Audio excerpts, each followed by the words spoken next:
सिंह जाखड़ जी, झुंझुनू के विधायक श्रीमान राजेंद्र सिंह भांबू जी, और सबसे महत्वपूर्ण यहाँ की सरपंच श्रीमती अनीता अखेरा,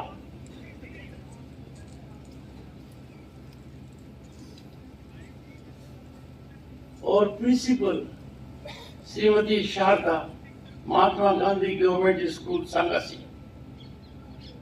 रूपाराम जी कहाँ दिख रहे थे? रूपाराम रावतिया जी, रूपाराम जी और हम साथ में विधायक रहे, ये बाद में भी रहे। बड़े समाज सेवी हैं, कर्मठ व्यक्ति हैं, कवि भी हैं।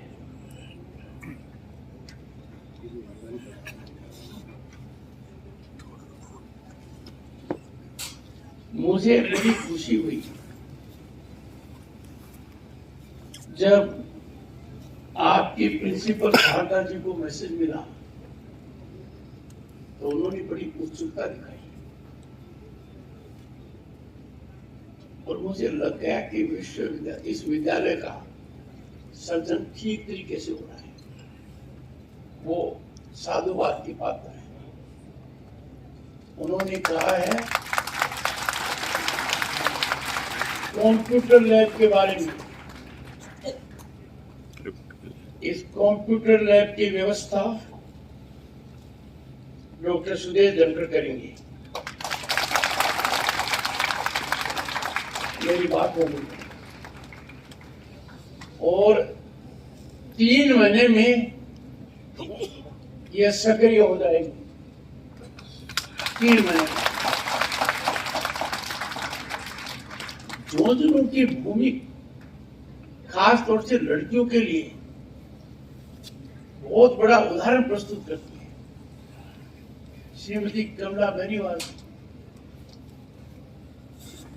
मंत्री रही, बहुत पहले विधायक बनी, राजस्थान की उप मुख्यमंत्री रही और उसके बाद गुजरात की राज्यपाल रही, वो इसी जिले से। अंदाजा लगाइए उस समय उन्होंने कैसे कहां पढ़ाई की, बनश्री विद्यापीठ में। श्रीमती सुमित्रा सिंह कई बार विधानसभा की सदस्य बनी, मंत्री बनी और राजस्थान विधानसभा की अध्यक्ष बनी। प्रभावी नेतृत्व है, वो भी यहां से और बनश्री विद्यापीठ से।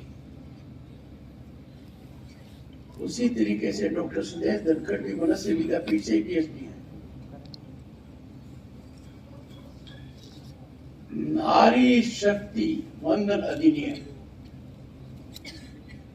ये कोई छोटा कदम नहीं है। भारत के संविधान में बदलाव, कि विधानसभा हो चाहिए लोकसभा, 1/3 महिला होंगी, बड़ा भारी परिवर्तन आएगा।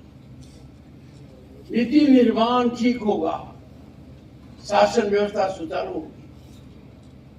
जो बच्चे हैं वो हताश मत होइए, मैं बच्चियों की बात ज्यादा कर रहा हूं, आपकी भी करूंगा। जब मैं सैनिक स्कूल चित्तौड़गढ़ गया, मैंने कल्पना नहीं की थी कि सैनिक स्कूल में लड़कियां जाएंगी। अपने यहां भी सैनिक स्कूल है, लड़कियों का एडमिशन सैनिक स्कूल में चालू हो गया है। ये बहुत बड़ा कदम है। कभी सोचा नहीं था कि ऐसी सैनिक स्कूल बनेगी जिसमें सिर्फ लड़कियां होंगी। मथुरा के अंदर एक सैनिक स्कूल बन गई है। हेमा मालिनी जी वहां की सांसद हैं, वहां सैनिक स्कूल में सिर्फ लड़कियों की भर्ती होगी। आज के दिन एनसीसी में,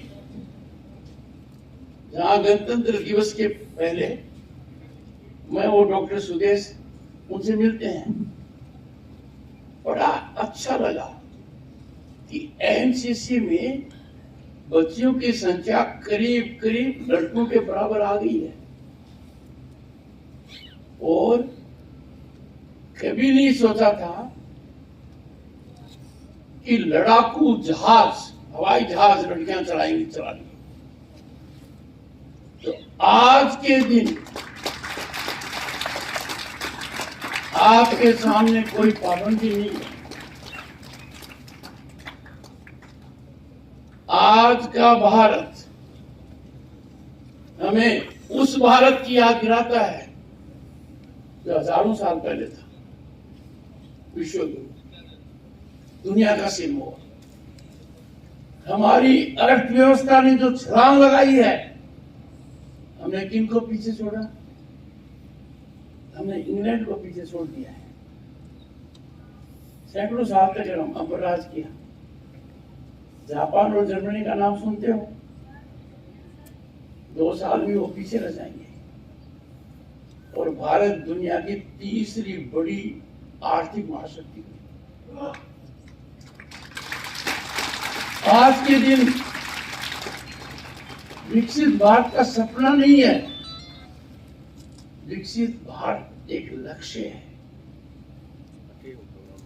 मेरा आप सभी से आग्रह है, आप हर पल गुणात्मक बदलाव अपने में लाइए।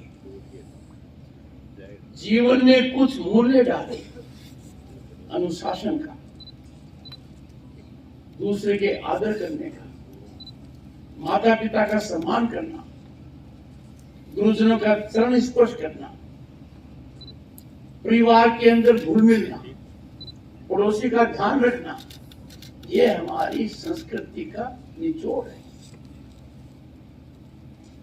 हमें जो साधारण कार्य हैं, हमें अच्छे नागरिक की भूमिका निभानी चाहिए। हम अपने कर्तव्यों की बात करते हैं तो अच्छा लगता है, अधिकारों की करें, एकत्रित करना चाहिए। भारत के संविधान में अधिकार दिए, पर कर्तव्यों को हमेशा अधिकारों से ऊपर रखो। रोज कुछ न कुछ सीखने की आदत डालो। आप स्वास्थ्य के प्रति सजग रहिए। यदि अगर स्वस्थ नहीं रहोगे तो किसी और की मदद करने के बजाय किसी और की मदद के मांगोगे आप। आज के दिन खुद सीखने का भी बहुत अच्छा तरीका उपलब्ध है, आपको ये सब करना चाहिए। मैं एक निमंत्रण दे रहा हूं आपको, आपके अध्यापकों के साथ आप लोग छोटे छोटे समूह में दिल्ली आइए।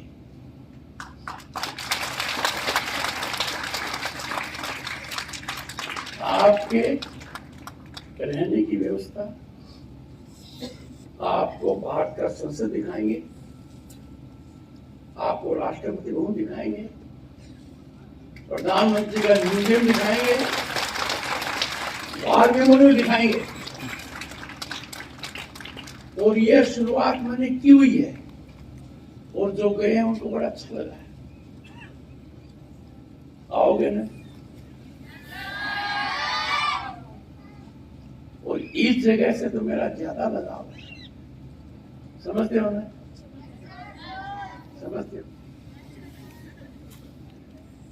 मैं मेरी बात को सिर्फ कंप्यूटर लैब तक सीमित नहीं रखूंगा। एक मैं आपको इलेक्ट्रॉनिक बोर्ड भिजवाऊंगा। सरकार बाद में अपना काम करती रहेगी, उससे आपको पता लगेगा कि आज का भारत दुनिया में तकनीकी से सबसे आगे है।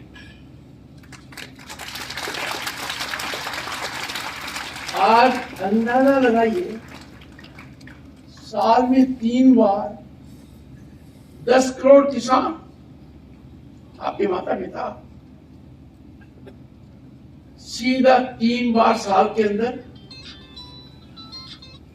कृषि के लिए केंद्र का धन प्राप्त करते हैं।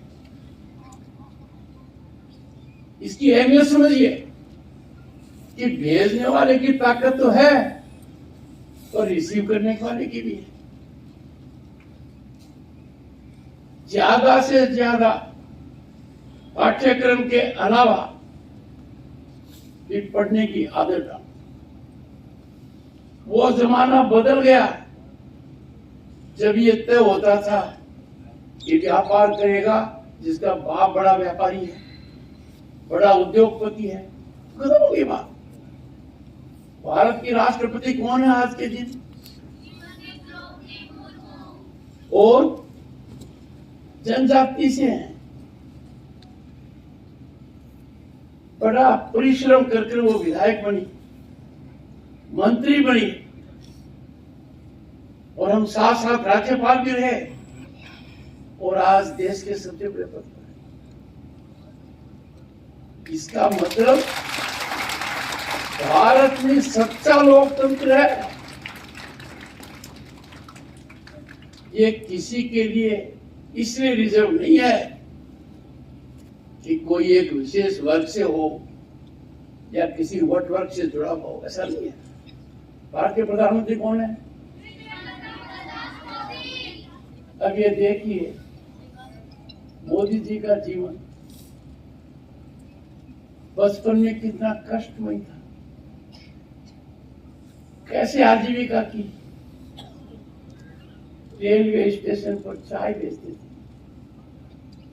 कुछ लोग मखौल उड़ाते इस बात का, मुझे बड़ी खिन होती है। इनको कहते हैं गुदड़ी का लाल।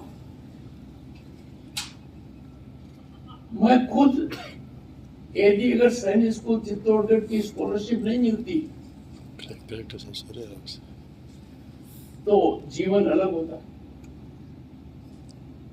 अब आज के दिन जो चीजें तब नहीं थी आपके लिए उपलब्ध है, और उपलब्धि किस हद तक है? हमारे समय घर में शौचालय नहीं था, घर में बिजली नहीं थी, इंटरनेट की तो बात ही छोड़ दो, घर में नल आ जाए तो सपना ही नहीं था, सड़क तो दूर दूर की बात थी। आज के दिन नजर फेरो, ये सब सुविधाएं 140 करोड़ जनता को मिल रही है। दुनिया के देशों के जो बड़े लोग हैं वो जब चर्चा करते हैं अचंभित हो जाते हैं कि भारत में 12 करोड़ घरों में शौचालय है, 55 करोड़ लोगों को बैंक के अंदर अकाउंट खुलवा दिया गया। इंटरनेट का तो ये मामला है, और इंटरनेट तकनीकी से जुड़ा हुआ है कि चीन को और अमेरिका दोनों को मिला लो ना, तो भी प्रति व्यक्ति खपत हमारे यहां जाता है। सड़कों का जाल, एयरपोर्ट का जाल, नई नई ट्रेन आ रही है। इसमें एक बात का ध्यान रखना है, राष्ट्रधर्म,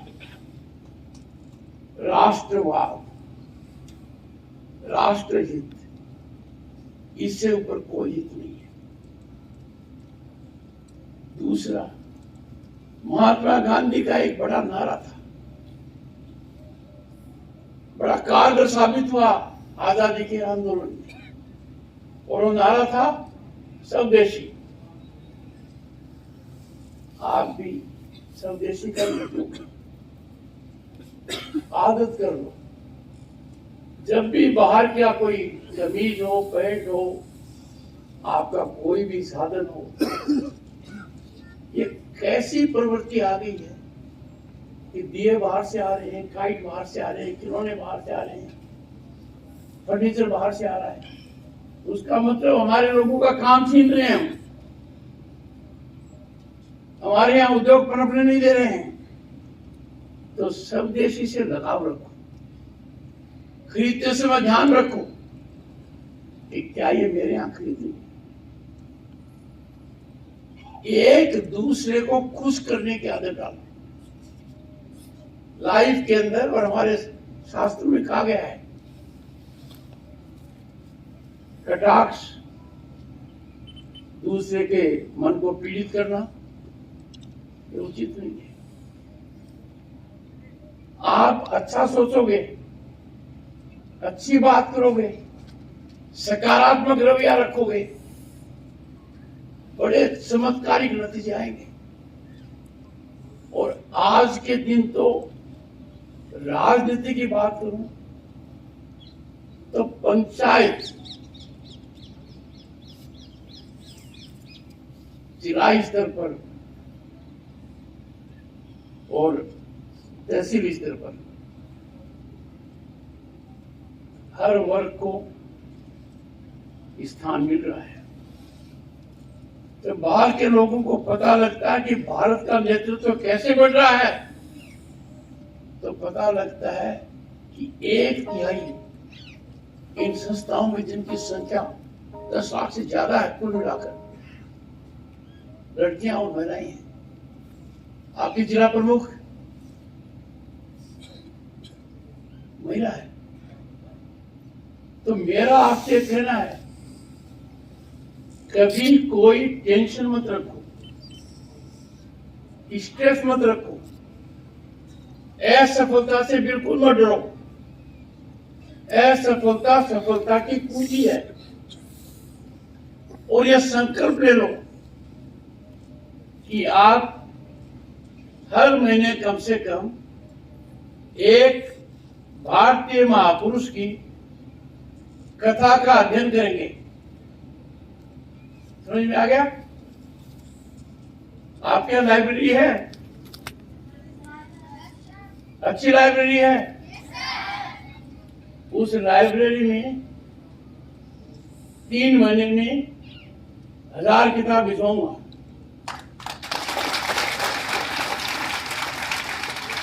मैंने आपसे कितने वादे किए हैं? कितने वादे किए हैं? मैंने आपसे 4 वादे किए। पहला वादा किया मेरे पास आओ और मिलो। दूसरा वादा किया है कंप्यूटर लैब का। तीसरा वादा किया है इलेक्ट्रॉनिक बोर्ड का। और चौथा वादा किया है 1000 किताबें जो आपकी रुचि की होगी। मैं बहुत कुछ ज्यादा नहीं कहना चाहता इस समय, पर इतना कहूंगा, सोच को ऊंची रखिए, सोच को सकारात्मक रखिए। और जो 11वीं 12वीं के बच्चे हैं, आपको आगे पढ़ने के लिए संकट नहीं आते, समय पर अप्लाई कीजिए। नए नए रास्ते निकल रहे हैं, उनकी जानकारी लीजिए, आपका मौका अवश्य आएगा। ठीक है? आप सबको बहुत बहुत शुभकामनाएं।